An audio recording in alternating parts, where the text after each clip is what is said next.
Hey guys, Josh Olfert here, back with another video, and today we are talking about the most basic question of them all. How do I actually start investing? So it's time to think like an investor.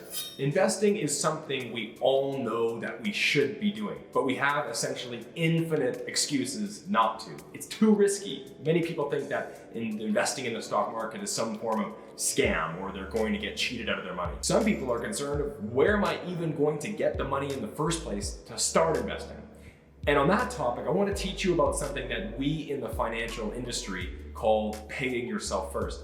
Now, for a lot of people, we are adapted to a certain style of spending. For instance, we go throughout our life and we have all sorts of expenses. We know that rent's coming on the 15th. We know that a car payment's coming later in the month. We know a gym membership and a phone bill, and all these things are going to hit our bank accounts. And whatever is left over at the end of all that might be available to save or to put away or to invest. I want to flip the script a little bit because the best way to actually save money and put it aside is to pay yourself first. What I mean by that is have the decision made for you.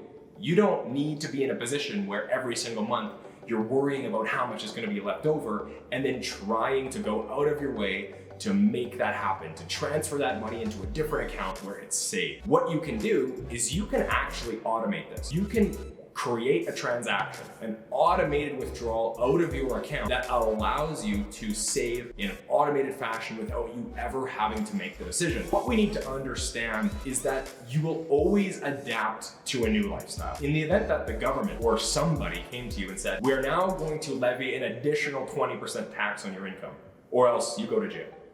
Would you find a way to do that? Absolutely, you would find a way. You would find a way to come up with the additional 20%. You would cut on expenses here, you would cut on expenses on those new shoes, you might not opt to take that massive vacation and pay the fee that it costs to keep you out of jail. So you can envision investing and paying yourself first as a tax on yourself that accrues to future you. On the day that that paycheck comes into your account, you have an automated withdrawal set up that day so that now you have to readjust. When you look at your bank account, you look at the amount you've gotten minus what's already been saved.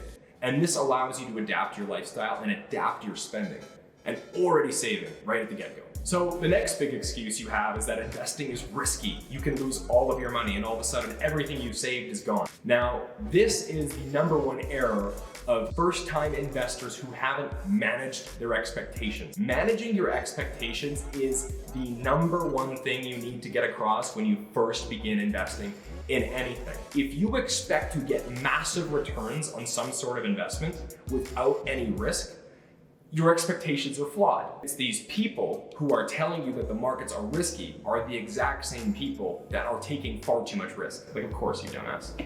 Like, what am I trying to say? Now, if you have the correct expectations and you understand what the markets can and cannot do for you, you've covered square one, you've covered your bases.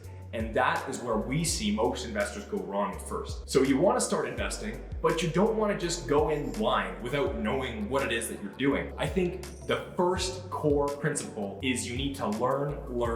You need to understand how different investments work and how they function. I think the best place to start with your learning is understanding the three primary asset classes. The three primary asset classes are stocks, bonds, and real estate. Let's touch on stocks first of all. A stock is simply a share in a business. Large businesses, the ones you've heard of, the Apples of the world, the Googles, these aren't owned by one person. They're owned by thousands of people or tens of thousands of people. A really cool thing about our economy is that our large businesses allow the public, who aren't necessarily entrepreneurs, to partake in the benefit of businesses and of entrepreneurship by investing in the companies without having to physically work in them. That's what a stock is. A stock is an ownership piece in a business that you don't have to work for. When you're investing in stocks, there's two different ways that you can make money. The first is the price or the value of the share that you own can actually change in value. It can stay the same, it can go up, and it can go down. And that's one of the main causes that people see the market as risky, is they invest in risky companies whose prices then go down, and then they label it risky. The next way you can make money in the stock market or in owning shares is through dividends. That's what being a business owner is. Being a business owner just means that you are entitled to the profits of the business. If you own a business that generates revenue and then it has more revenue than expenses, you end up with profit. And when you have profit, that is distributed to the shareholders. It's distributed to the people who own stock in that business. The next asset class is bonds. Now, bonds are actually a significantly larger market than stocks, but much less covered in the media and much less exciting to most people. The easiest way to think about a bond is that it's simply a loan. When you go into the bank and try to get a loan, you are sitting on one side of the desk trying to get money from the bank, and you know that you're going to be making payments back to them. Whether it's for a car that you're buying or a house or whatever it may be, you don't have the full amount to buy that asset. So you need to get a loan for it. If you think about this from the bank's perspective, let's switch it for a second. The bank is making money off of loaning the money to you because you are going to be paying them interest. At the end of the day, that's what investing is. It's trading money now for more money later. And that's what a bank is doing when they're giving you a loan. That's all that a bond is it's giving somebody a loan. But now we are the bank. The last of the major asset classes is real estate. And real estate's pretty intuitive. You can imagine you go and you buy a house, you rent it out to some of your friends. They pay you money on a monthly basis. The money they're paying you in rent is larger than the expenses you incur on a monthly basis to pay for the property. You have what's called a profit. At the end of the day, you have money that is left over. The interesting thing about real estate as well is one of those expenses that is being paid is the mortgage.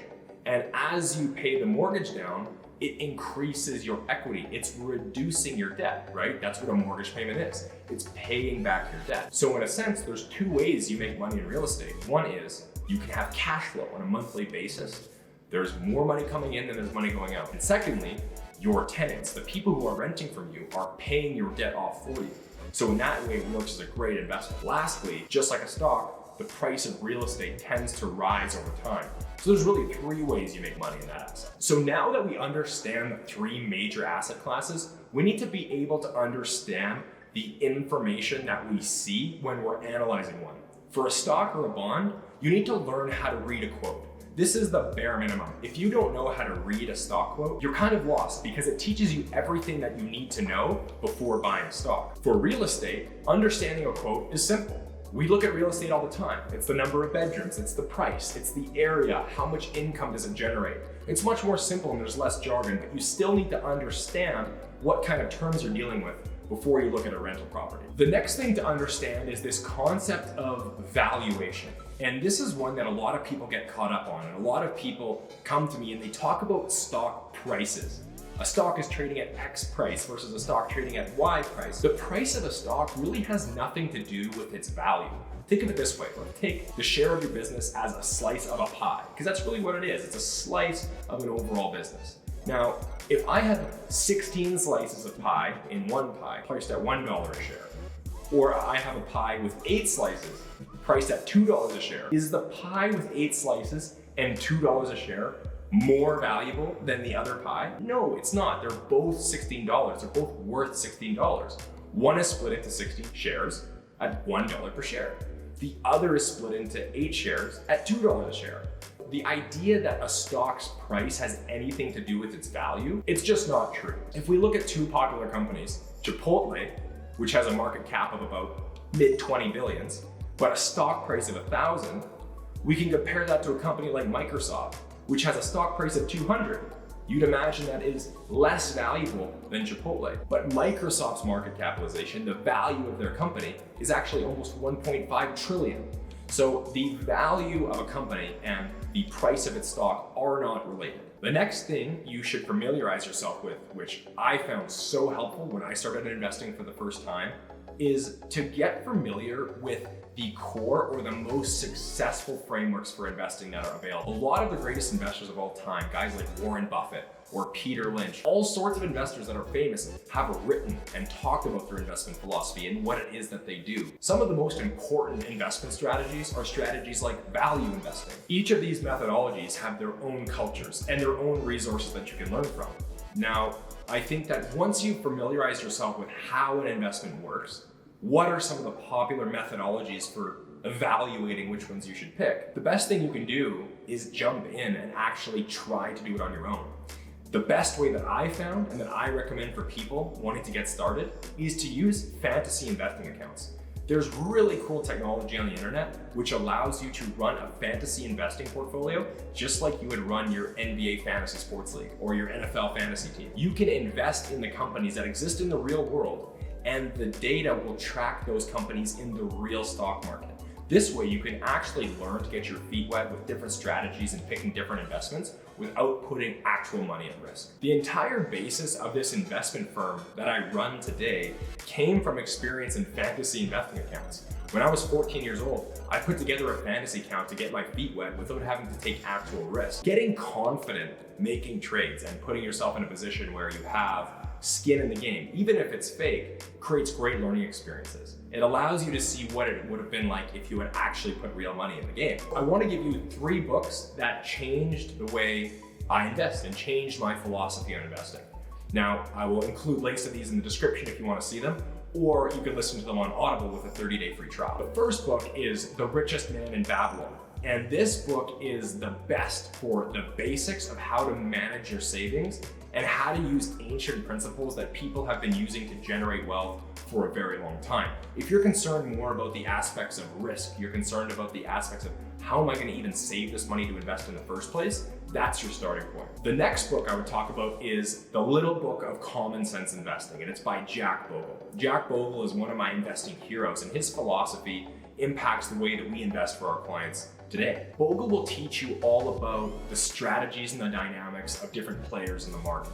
It'll teach you about index funds and about passive investing and passive investing versus active investing, which are topics we're going to talk a ton more about in the course of this channel. And lastly, The Intelligent Investor by Benjamin Graham, which is considered the Bible of investing, and specifically of value investing. The same strategy that guys like Warren Buffett use. The Intelligent Investor is all about evaluating companies and managing the emotions and the experience of evaluating a business and making an investment in it and riding it out so you can have success in that investment. And lastly, if you're more of a listener or a watcher and you don't want to read, the best video that I show clients all the time is called Everything You Need to Know About Investing in Under an Hour, and it's by Bill Ackman. I'll include a link in the description below. So how do we actually begin? How do we go about implementing these ideas? Well, we can organize them from the least amount of work to the most amount of work. The least amount of work is to find an accredited financial advisor. You can go to someone like our firm or a firm that is close to you, someone that you know through a social circle or family, and they can actually help invest on your behalf. This is the lowest maintenance option, but also probably the higher cost option.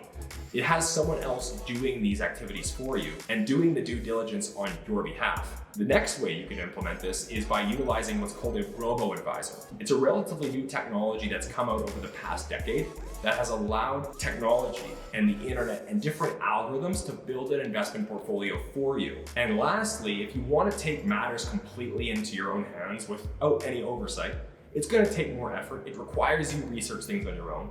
It requires that you keep tabs on your investments. What you can do is you can use a brokerage account. You can open up a self-directed investing account that allows you to make your own decisions, make your own trades, and monitor things in much more detail. But again, does require much more work, but is the least expensive of the 3 options. So now that you're armed with all the things that you need to learn, I encourage you to go and dive in and start to learn from them. And again, the best time to start investing was 20 years ago.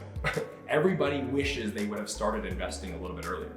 But the next best time to start investing is right now, because with compounding, time is your biggest ally. So with that being said, I wish you all the success in learning to invest for the first time. I wish I could be right back there at the first time doing this all over again. And if you like videos like this, please like, comment, subscribe, turn on post notifications for more just like this. Until next time, thanks for thinking like an investor.